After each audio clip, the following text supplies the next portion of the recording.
Dream of the Red Chamber, Chapter 23. Okay, so first things first. The commemoration. Right.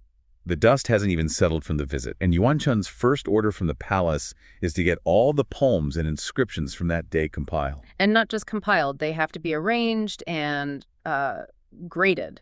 This is history being manufactured in real time. Absolutely. This is about stamping the whole event with an official, permanent imperial seal. And the sources tell us Tanshin gets this huge, grueling job of copying everything out. Then the Empress herself personally puts them in order, ranks them. And the goal here wasn't just a book of poems. It was something much more physical. Much more. The decree was to have them engraved on massive stone tablets right there in the Grandview Garden, the Dagwan Yuan. To create, and I love this phrase, a 1,000-year elegant affair. It's basically a monument. It cements the family status. It makes sure that this moment of imperial favor is remembered for, well, forever. And that order immediately triggers a wave of construction. Jia Zheng, the patriarch, he doesn't waste a second. He's selecting master craftsmen right away. And at first you have Jia Zhen, Rong, and Ping supervising the whole engraving project. But then we see one of those administrative shuffles that seem to happen all the time in these high-pressure situations. It's constant. The guy who was managing before, Jia Chang, he's still tied up with the 12 actresses and all the props from the visit. He's still counting masts, basically. Right, so he can't just pivot to overseeing stone engraving. So he's out, and Jia Chang and Jia Ling are in. It's that fast. So is this just chaos?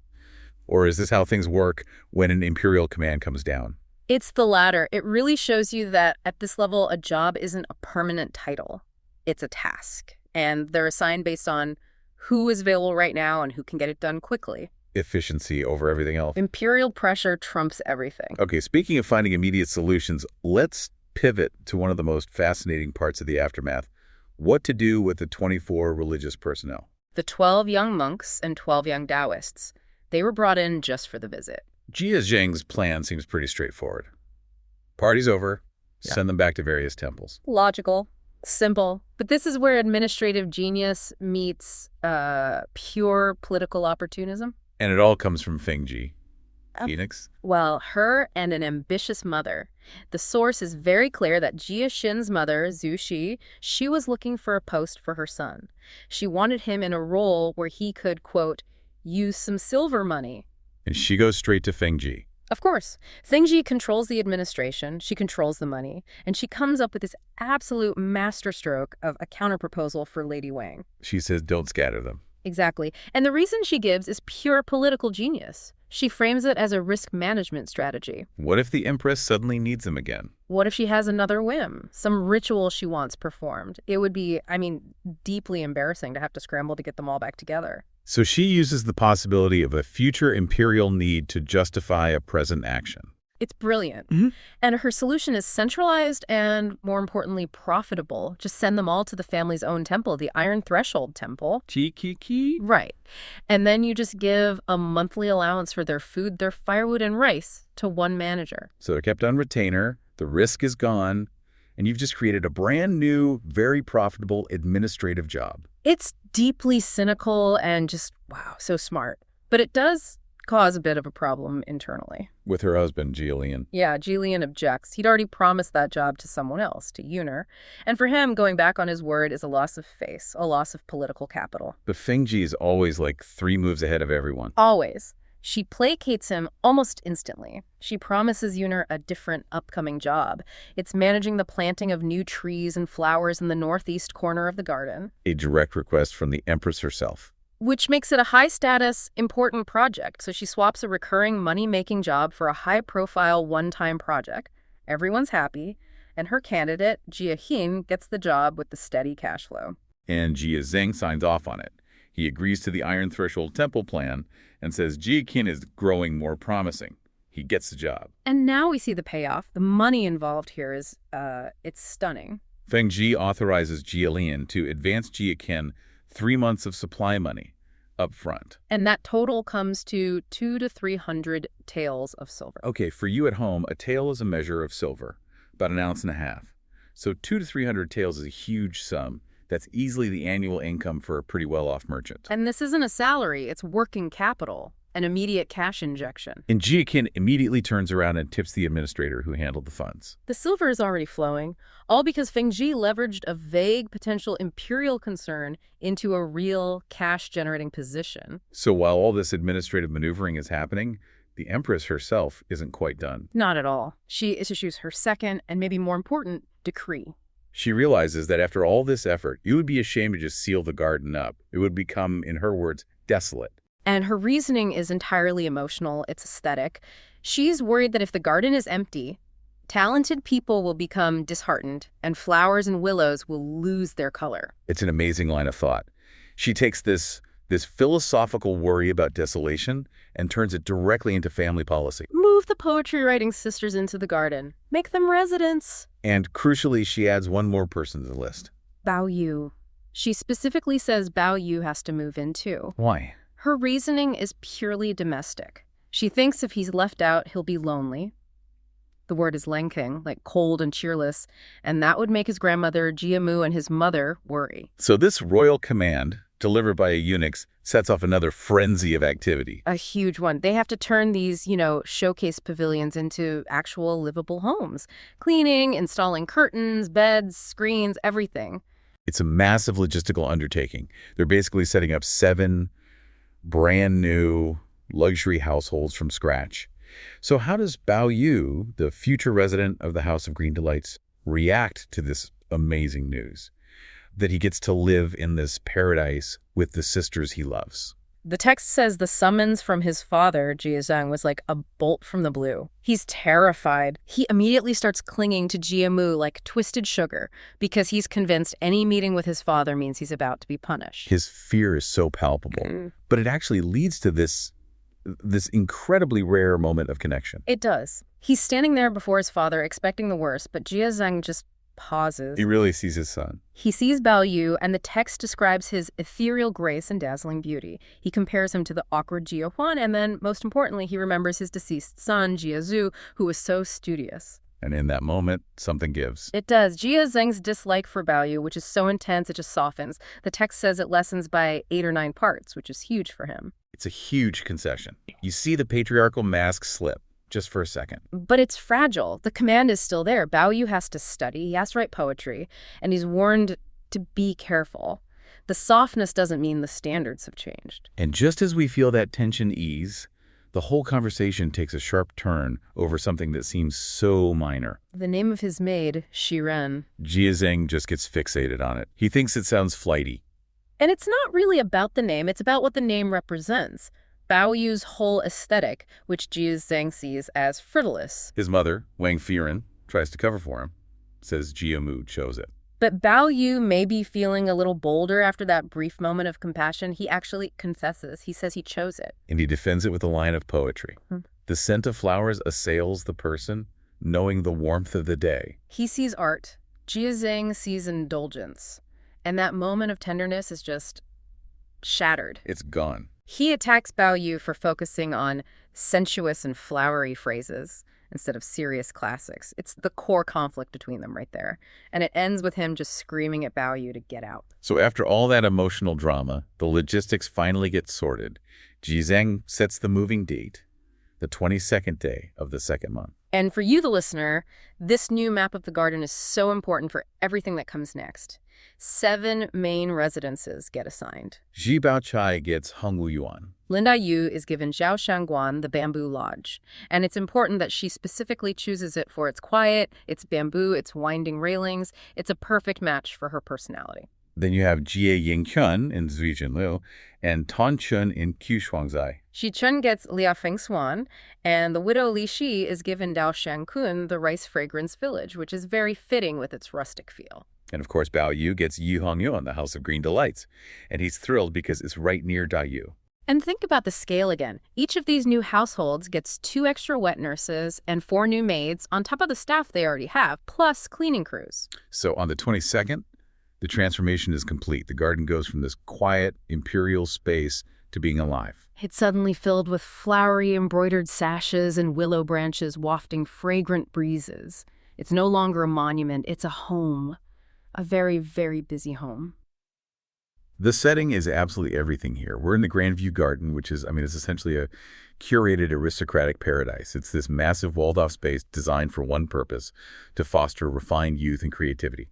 The family has built this protective bubble, but this chapter shows us the exact moment that bubble pops. The source is so clear about it. We are watching them go from a world of innocence and carefree joy to one that's suddenly defined by melancholy and really deep introspection. And the source starts by painting this astonishingly detailed picture of their life in this so-called paradise. It sounds like an absolute cultural boot camp, but, framed as if it's all just playtime. Baoyu moves in, and the text says he is completely satisfied. He has every possible resource, every companion for these cultured pursuits. We're talking reading, writing, zither, chess, painting, composing poetry.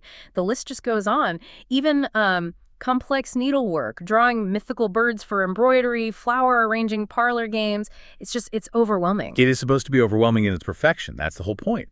The garden's goal is to keep them perpetually occupied with acceptable, approved expressions of their privilege. He has no lack of things to do, no lack of people to do them with, but the sheer volume and that constant expectation of refinement, it eventually creates a kind of psychological vacuum.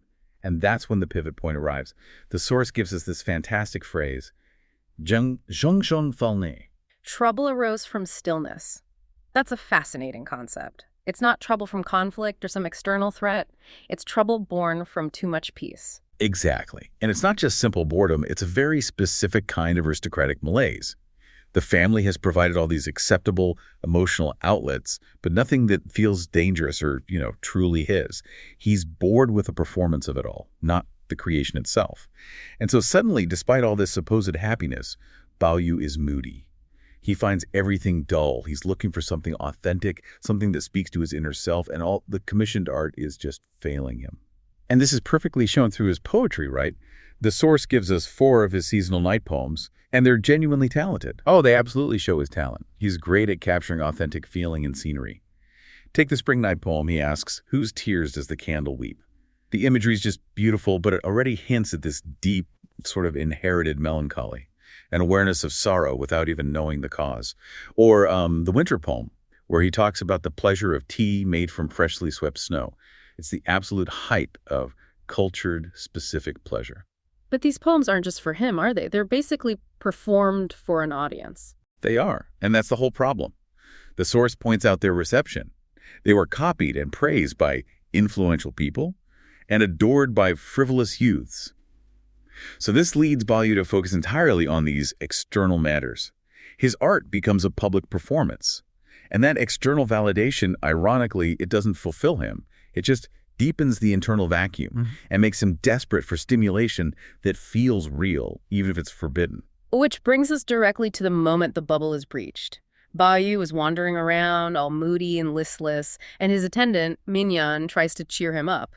Minyan realizes that all of the accepted, proper amusements have run their course. This is where Baoyu's thirst for the forbidden is finally quenched. This is the critical turning point in the chapter, for sure. Minyan doesn't bring back a new textbook on Confucian virtue or anything like that. He brings back a trove of illicit material from the local bookshop. And it's a fascinating collection, specifically chosen to shock and enthrall Baoyu. We're not talking about just one type of book either. The haul includes ancient and modern novels, biographies and accounts of these famous, often tragic or powerful beauties. Think Fei Yan, Heide, Wu Zetian, Yang Guifei, and crucially, opera scripts or Trunki Jingobin. And why those specific titles? Well, the stories of women like Wu Zetian, the only female emperor of China, or Yang Guifei, whose love story ended in tragedy and political chaos. They offer these narratives of power, desire, and suffering that are just completely absent from the moralistic text Baoyu is supposed to be studying. He's searching for complexity, and complexity often comes with moral ambiguity, which is exactly what the garden is designed to repress. And his reaction is immediate. He feels he has found a treasure. This forbidden content is suddenly more valuable than any approved classic. And the thrill is multiplied by the danger. Minyan is genuinely terrified. He gives this strict warning that if anyone finds out, he'll suffer really severe consequences. That fear, that sense that this is a dangerous secret, it just immediately heightens the importance of these texts for Baoyu. It's a real private connection, not like his public poetry. It literally becomes a cloak and dagger operation inside the family compound. Baoyu immediately sets up this this triage system for his contraband, which tells us so much about his character. He separates out the refined and detailed texts, the ones he probably thinks have real aesthetic merit, and smuggles those into the garden to hide on his bed. But the vulgar and overt ones, the rougher, maybe purely erotic stuff, he keeps those hidden in the outside study. And this is key. Baoyu is already acting as a kind of critic, trying to justify his reading choices. He keeps the ones that might genuinely corrupt him further away, but the ones that educate his heart, like the opera scripts, he keeps those closest, right next to his pillow. The forbidden literature is now literally nestled in paradise. And that world-changing moment happens almost immediately with one of those texts. The scene is set in mid-spring. Baoyu is just relaxing by the Qinfeng Sluice Bridge, under the peach blossoms, reading The Romance of the Western Chamber. He's at the line, "Fallen red forms a formation," which just perfectly captures the scene around him. That phrase is so beautiful, but it also foreshadows his next distraction, which arrives on the wind. It links the romance on the page with the natural tragedy happening all around him. Right, an unexpected gust of wind blows this huge mass of peach blossoms right onto him and his book. His initial, very practical solution, the solution of a privileged young man, is just to gather them up and dump them in the nearby pool, get them out of sight. But then the absolute counterpoint to that arrives, Yeah. Baoyu. And she's carrying the tools of her own poetic, philosophical melancholy, a flower hoe, a sack, and a broom. This is such a crucial moment for her character. And she immediately criticizes his method. She points out that just tossing the petals in the water is wrong. Because the water flows out to where people live, it gets polluted with dirt and garbage, and so the flowers are still defiled. Baoyu's solution is superficial. It solves the problem for him, but not for the integrity of the flowers themselves. Precisely. And her solution is the famous flower tomb. She insists on sweeping them into a silk sack and burying them in a special spot so they can naturally turn to dust. This is an act of profound, almost religious respect for transient beauty. She sees the life cycle of a flower as worthy of a ritual burial. And while she's having this profound philosophical moment about death and beauty, she spots the forbidden book Baoyu is trying to hide. Baoyu, in a total panic, tries to cover it up, claiming it's some high-minded Confucian classic like The Doctrine of the Mean. The sheer contrast between the two texts, stuffy Confucian orthodoxy versus a passionate romantic opera script, is what makes Baoyu laugh. She immediately demands to see it. She knows Baoyu far too well. He confesses. He calls it a truly good book and begs her to keep it a secret, claiming that if she reads it, she'll get so emotionally overwhelmed she would not even want to eat. He's really setting up the expectation here. And this is where Baoyu just proves her intellectual superiority. She puts down her tools and finishes all 16 acts of the Western Chamber in the time it takes to eat a meal. It's incredible. And she immediately judges the language to be stunning. This isn't a passive act. She's showing she can absorb this forbidden material faster and maybe more completely than he can. That intellectual speed fuels Baoyu's next mistake, which is to immediately try and apply the novel's intense romantic language to their own relationship. He provokes her by quoting a key line, calling himself the body burdened with worries and sickness, and calling her the appearance that topples states and cities. Which is just a spectacular literary faux pas in their culture. These phrases carry this immense weight of tragedy and illicit passion. Baoyu's face turns instantly red. She's both genuinely shocked by his audacity and I think deeply, powerfully flattered. She accuses him of reading licentious words and lewd tunes and threatens to tell their elders. Her reaction is so explosive because she recognizes the truth in what he's saying, which makes it terrifying. Baoyu is terrified by her outburst, and he gives what must be the most absurd, over-the-top apology in the entire novel. He vows that if he was trying to trick her, he should be swallowed by a turtle and turned into a big tortoise to carry her gravestone for a lifetime if she ever becomes a first-rank madam. It's just ridiculous, but it completely breaks the tension. It shows their dynamic is still rooted in this kind of high-stakes, dramatic, intellectual game. She laughs, but she gets the final cutting word, and she uses language from the very book he just quoted. She snaps back, "Pa, turns out you were a seedling that never came to flower, merely a pewter spear with a silver head." A pewter spear with a silver head.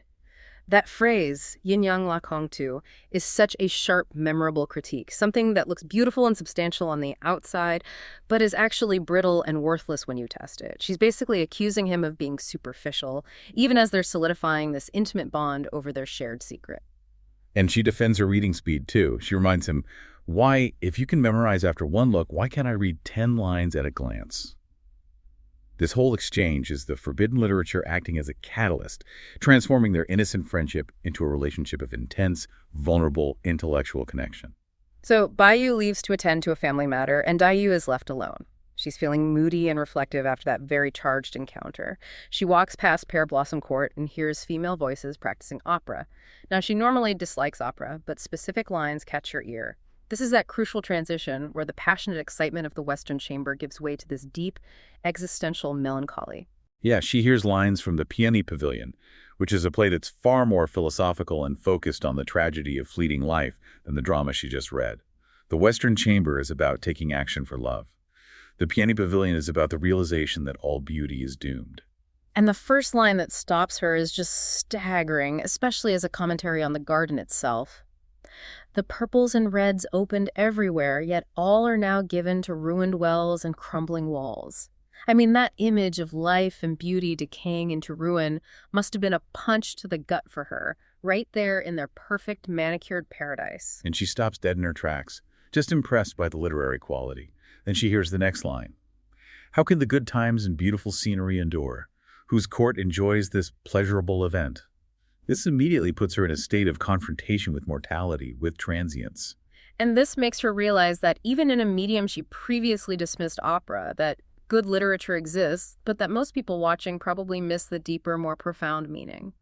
She's moved beyond the intellectual sparring she had with Baoyu. What's fascinating here is how quickly she moves from that intellectual assessment to complete emotional surrender. The final, overwhelming phrase she hears is the one that just shatters her composure. Because of you, like a flower's beauty, like flowing time years. Ze wei ning ru hui me huan si xiong niu nian. The source says this phrase makes her heart shake and spirit sway, and it leaves her drunk and obsessed, forcing her to sit down on a rock. That phrase, flowing time years, it's the cumulative synthesis of all her grief. It connects everything for her. All the other tragic verses she has ever read or remembered. Water flows, flowers fade, both heartless, and flowing water, falling blossoms, spring is gone, heaven and earth. These are all just different ways of saying the same thing, the transience of beauty and the relentless march of time. And the effect of considering all these verses together, the cumulative weight of all this melancholy knowledge, it causes her heart to ache and her spirit to craze. The scene ends with her weeping uncontrollably on a rock. She has gone from the joy of showing off her reading speed to a complete, painful, emotional surrender.